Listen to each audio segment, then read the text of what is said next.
Ya, I'm back. Jadi ya sorry banget kalau misalkan gue kayak udah lama banget gak bikin video lagi selama mungkin sebulan kali ya gak bikin video.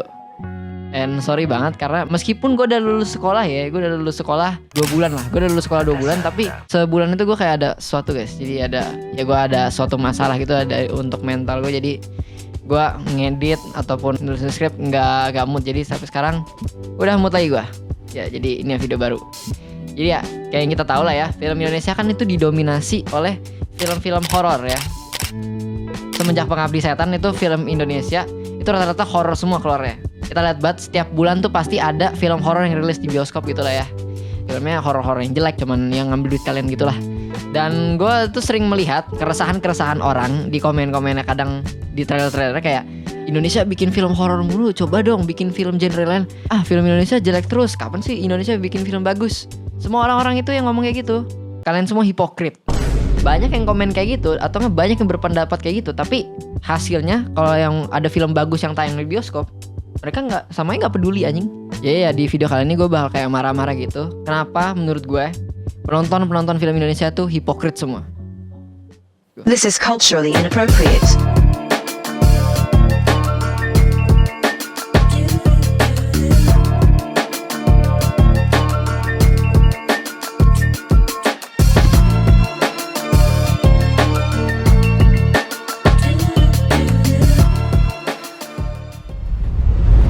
Ya alasan kenapa gue bisa bilang penonton film Indonesia hipokrit yang seperti tadi gue bilang, kalau filmnya bagus itu pasti gak ada yang nonton di Indonesia, atau yang nonton dikit lah. Kalau filmnya jelek banyak yang nonton. Kenapa gue masih bilang gini, meskipun kayak ada film-film kayak Sore, film Ghost in the Shell, pokoknya itu kan film-film yang bagus terus terkenal. Tapi ya terkenalnya ini ya karena sutradaranya.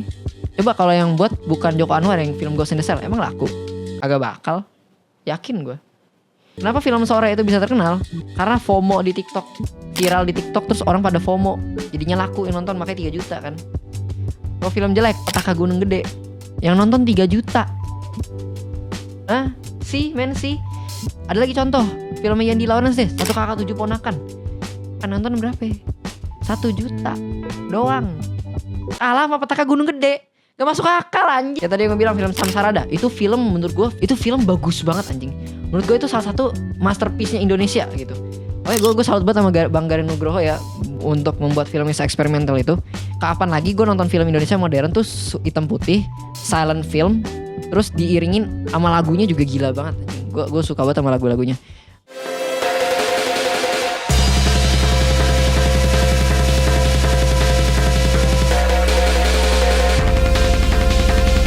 Itu filmnya bagus banget, tapi kenapa nggak laku? Ya karena Garin Nugroho yang buat. Emang lu pada tahu Garin Nugroho siapa ya? Yang tahu Garin Nugroho paling ya yang sinepil Indonesia aja yang menggeluti dunia film Indonesia. Gue sebenarnya ada jawaban kenapa bisa film-film Indonesia yang bagus itu kenapa bisa nggak laku. Itu sebenarnya alasannya satu, rakyat Indonesia kagak ngerti cara apresiasi seni.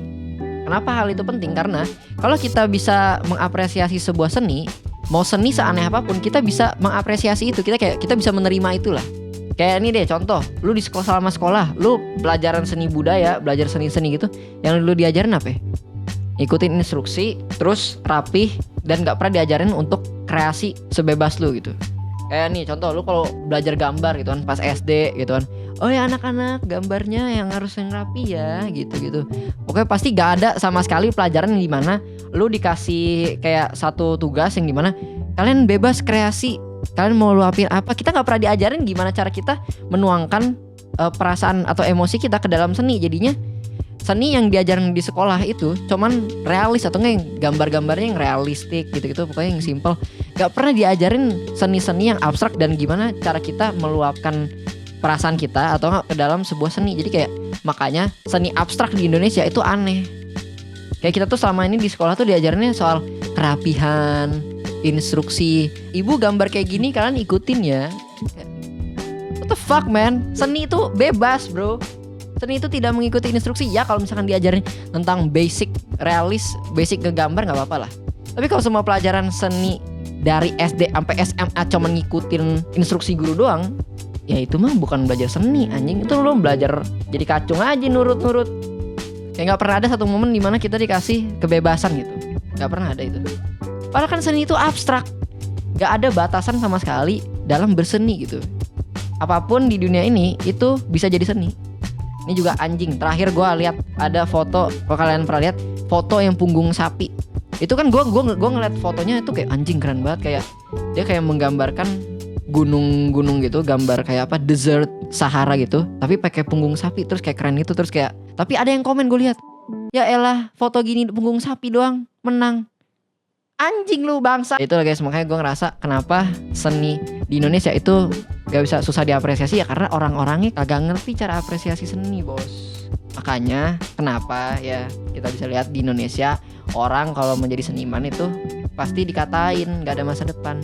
Karena orang-orangnya kagak ada yang ngerti bos.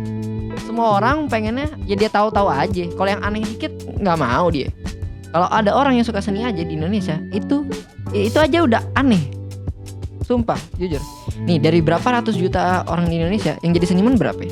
Dikit. Makanya orang yang suka seni itu di Indonesia tergolong niche. Jadi ya gitulah susah dukanya jadi seniman di Indonesia ya. Jadi buat para seniman di luar sana, semangat guys. Indonesia tuh seni bakal maju kalau misalkan di sekolah gitu kita diajarin cara mengapresiasi seni gitu. Harus perlu diajarin pelajaran sastra. Kita kayak belajar mengapresiasi sebuah sastra ya. Masukin coba di SMP lah. Kalau misalkan ada kayak gini, itu pasti rakyat-rakyat Indonesia pasti bakal mulai menghargai seni gitu. Seni pasti ada value-nya gitu kalau di Indonesia. Kan juga itu pelajaran ibaratnya kagak bisa salah kan lu kalau misalkan jadi murid. Itu kayak nalar lu aja kayak.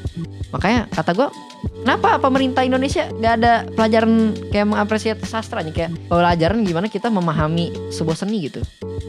Atau enggak ya gak perlu mata pelajaran, pokoknya diajarin itu aja. Maka seni bakal bisa maju coy. Ya lagi-lagi jadi intinya semua ini karena pemerintah. Kenapa Indonesia seninya gak bisa maju? Karena pemerintah. Semua gara-gara pemerintah pokoknya dah. Kata gue sih gitu ya.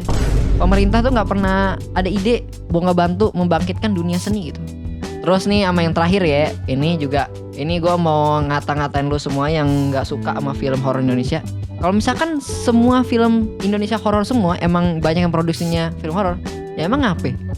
Karena nih ya, menurut gue rakyat Indonesia itu peluangnya emang di horor. Karena mayoritas penduduk Indonesia itu percaya mistis. Ya kenapa kita nggak manfaatin itu aja? Itu kan udah ada interest, udah ada pasar yang orang misalkan kita bikin film horor jadi orang tertarik gitu. Jadinya ya nggak apa-apa sebenarnya kalau film Indonesia tuh horor semua atau nggak rata-rata horor nggak apa-apa. Tapi masalahnya buatnya yang bagus. Masalah film Indonesia itu pasti cuma dicerita doang. Biasanya konsep sinematografi itu udah bagus, pokoknya kayak teknik-teknik udah bagus lah. Tapi biasanya dicerita bos, cerita eksekusinya itu yang jelek. Kayak contoh nih, ada satu film Indonesia horor yang menurut gue konsepnya bagus banget, tapi eksekusinya aneh sama ibaratnya jadi jelek gitu. Film Waktu Maghrib. Jujur, itu film jelek. Gue nonton itu karena konsepnya bagus. Kayak kan kita ada mitos dimana kalau anak kecil nggak boleh keluar malam-malam, ntar diculik wewe gombel gitu. Tapi eksekusi filmnya itu malah bocah-bocah kesurupan setan. Terus kayak dia violence ke teman-temannya gitu, kayak what the fuck? Kayak gak ada mitos keluar maghrib kita jadi kayak kesurupan gitu terus pengen bunuh-bunuhin teman-teman kita, kayak enggak deh.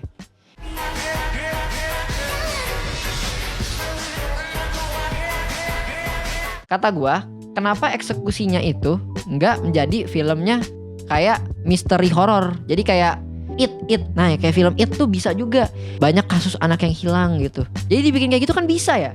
Itu kan bisa potensial bray. Jadi film yang bagus, jadi IP yang bagus, tapi eksekusinya malah jadi apa? Film kesurupan-kesurupan. What the fuck anjing? Dia itu jin. Kayak writer tuh sia-siain peluang yang gede gitu loh. Tapi ya gue bisa pahamin juga kenapa bisa ceritanya kayak gitu ya, karena Indonesia itu orang-orangnya malas mikir. Jadinya ya udah cerita tentang kesurupan-kesurupan aja udah. Gue paham lah kenapa ceritanya kayak gitu ya. Atau enggak ya emang dianya aja yang beler anjing. Ya jadi menurut gue kenapa film bagus di Indonesia bisa kurang laku ya karena pada kagak ngerti cara ngapresiasinya aja. Ya karena rata-rata ya kalau di Indonesia tuh seni yang aneh dikit itu diketawain gitu. Jadi gitu aja videonya. Ya sorry kalau misalkan kayak ada kata-kata yang nyakitin atau apa atau enggak. Ya gue di sini cuman konsumen doang yang kebetulan suka film-film Indonesia. Ya gue cuman peminat perfilman Indonesia lah. Jadi bisa salah gitu kan. Gue bukan ahli, gue bukan seorang yang di industri film banget. Jadi ya monggo untuk ngasih pendapat kalian gitu. Kita coba discuss bareng-bareng, anjay. Kayak ini anjing, kayak udah kayak forum babi. Jadi ya thank you yang udah nonton, and semoga perfilman Indonesia bisa terus maju. Hidup perfilman Indonesia. Thank you. Wes.